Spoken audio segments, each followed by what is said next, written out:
What's up, everybody? This is Areeb here, and today I'm going to answer the question that everyone is hounding me about lately. Bitcoin is nothing new. Obviously, it's been around since about 2008, but I'm getting this question: should I put my life savings in Bitcoin? So let's see what Jim Rogers would say. You want to know how to be a successful investor?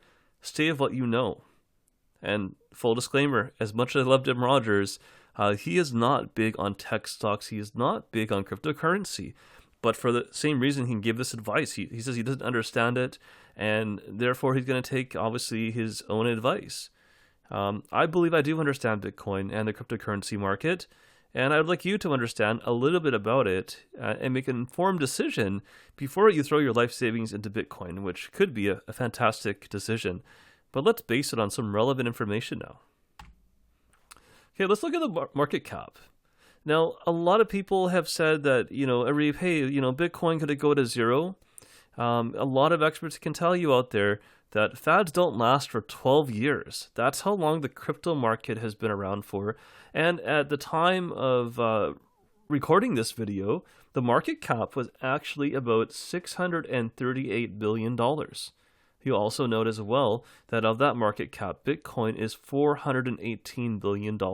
It is the number one cryptocurrency out there, right? Followed quite in the far distance by Ethereum, number 3 by Ripple. And so let's save another video for other currencies, but let's mainly talk about Bitcoin. But just understand, Bitcoin is, it's one of many cryptocurrencies out there. Obviously, it's the one getting the most attention as it blew past the 20K mark recently, and it exceeded the all-time high that we set back in 2017. So it is very exciting. Well, let's see if we can quantify how exciting. So a lot of the talk has been about institutional investors. Now, I think that's a factor as well in why things are going up here. Now, the Grayscale Bitcoin Trust, I believe it's been around since about 2014. The current market cap is just shy of $5 billion. So this Bitcoin Trust invests in Bitcoin.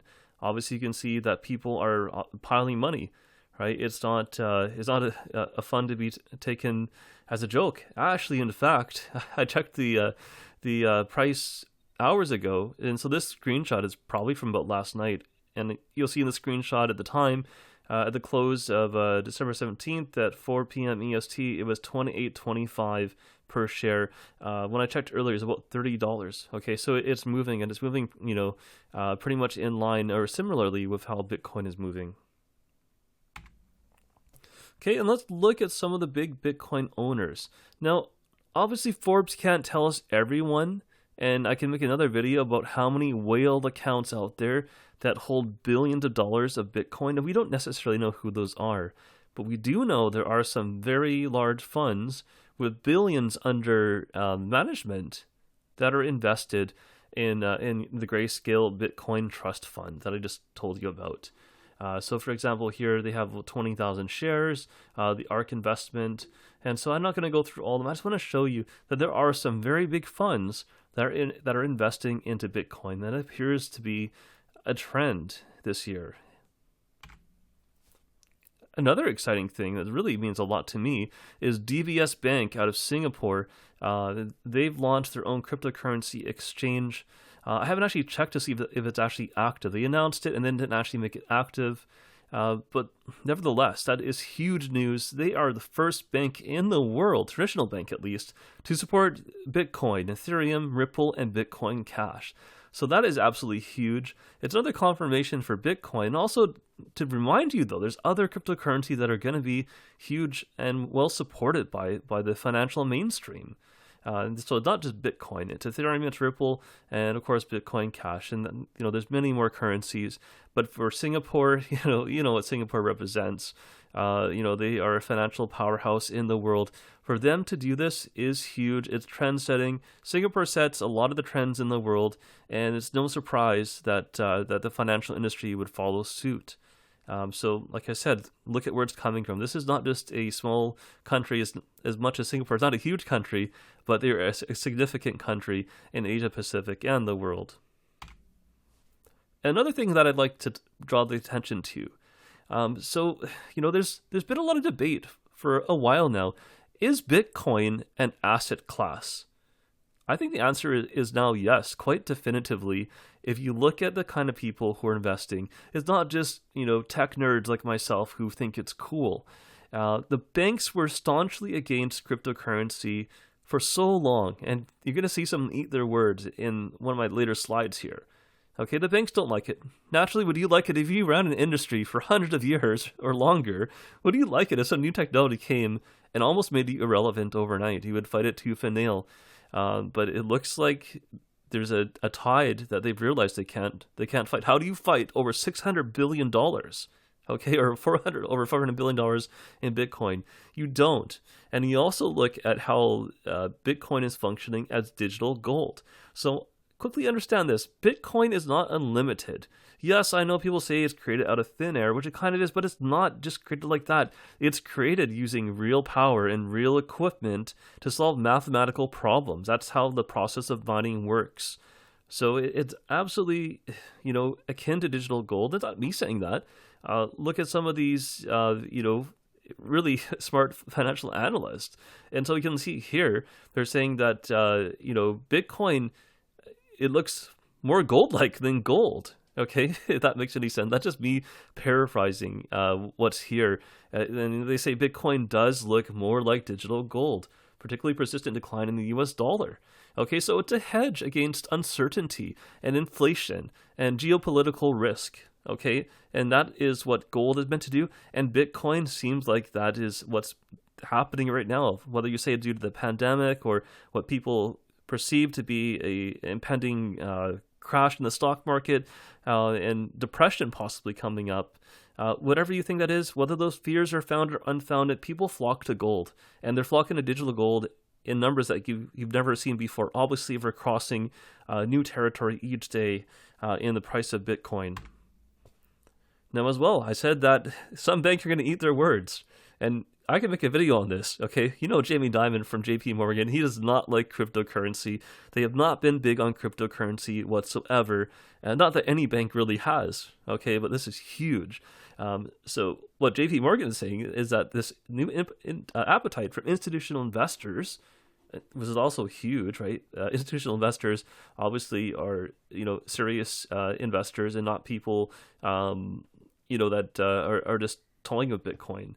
And so, you have inflows into these funds like the Grayscale Bitcoin fund. And so JP Morgan is telling you that. And they're saying it's to the detriment of gold. So we're actually seeing evidence, perhaps right now, that Bitcoin is actually rivaling the physical metal of gold. So I don't think it's too much to dispute that Bitcoin is a hedge against inflation and geopolitical risk and the many things of asset preservation that physical gold gives us. Now, I'm not saying to throw away your gold. Now, if you do that, send it to me. But I do think that Bitcoin does have a lot of those qualities. Okay, there's other things we could talk about too that are beneficial to Bitcoin. Okay, and you can see as well, there are many funds that are, that have billions of dollars. And so we can talk about, once again, Grayscale. Grayscale itself has, they say, assets under management over 10 billion. And so there are many different funds out here we can talk about. There's CoinShares, over 1 billion in assets, 1 billion in management. So there's a lot of big money in crypto.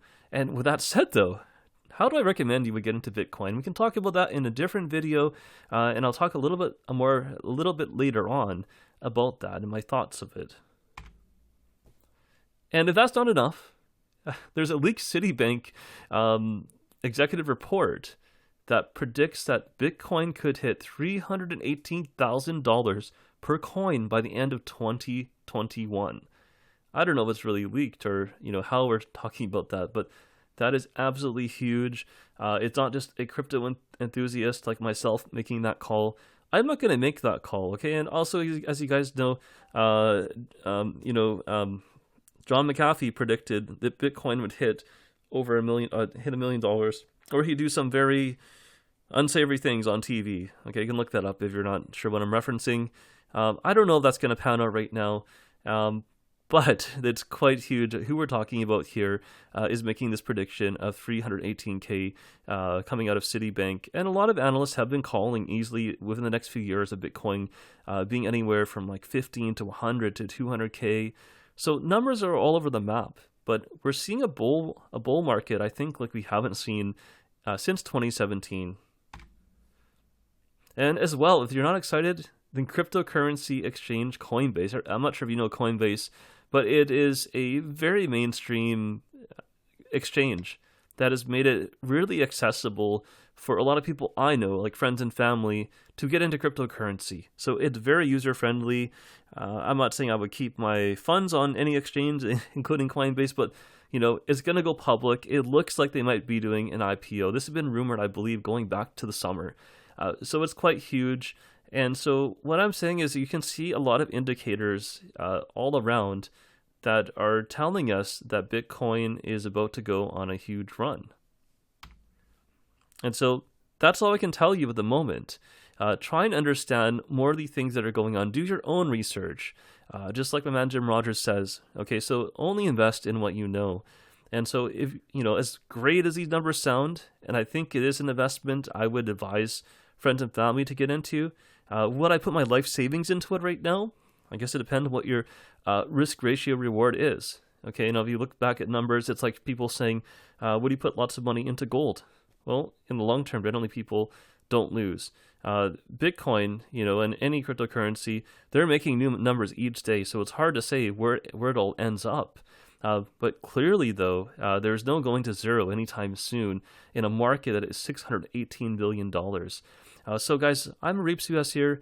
I hope you guys can join me in this cryptocurrency revolution. If you guys have any questions, let me know. I hope this has been helpful, and I just wanted to show this to some of my friends and family, so I'll see you guys later.